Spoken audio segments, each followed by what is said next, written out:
ঢাকা অবশেষে জয় পেয়েছে। রংপুর উড়ন্ত ছন্দে আছে যথারীতি। চট্টগ্রামের টানা 3 জয়, খুলনার টানা 3 হার। লিটন তানজিদের ব্যাটে চড়ে ঢাকা ক্যাপিটালস তুলেছে রেকর্ডের ঝড়। রাজশাহীর মিশ্র সময় আর সিলেটের জন্য ঘরের মাঠে সান্ত্বনার কিছু ম্যাচ। বিপিএলে সিলেট পর্বের সারাংশটা টানতে গেলে এই কথাগুলোই হয়তো যথেষ্ট।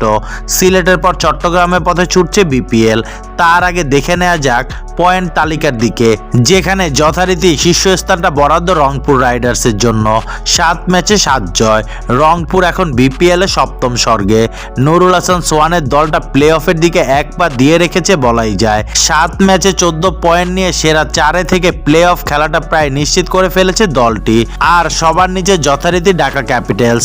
টানা 6 ম্যাচ হারের পর সপ্তম ম্যাচে প্রথম জয় পেয়েছে দলটি। ব্যর্থতার বৃত্তে হাবুডুবু খাওয়া দলটিকে একেবারে ইতিহাস গড়া জয় এনে দিয়েছে 2 ওপেনার লিটন দাস ও জুনিয়র তামিম। রাজশাহীর বিপক্ষে বিশাল জয়টা তারা পেয়েছিল একাধিক রেকর্ড গড়ে। 149 রানে জিতে বিপিএল এর রানের হিসাবে সবচেয়ে বড় জয়ের রেকর্ড গড়েছে দলটি। বিপিএল এর পয়েন্ট তালিকা সিলেট পর্ব শেষে রংপুর রাইডার্স 7 ম্যাচ 7 জয় 14 পয়েন্ট। চিটাং কিংস 4 ম্যাচ 3 জয় 1 হার 6 পয়েন্ট। ফরচুন বরিশাল 5 ম্যাচ 3 জয় 2 হার 6 পয়েন্ট। খুলনা টাইগার্স 5 ম্যাচ 2 জয় 3 হার 4 পয়েন্ট।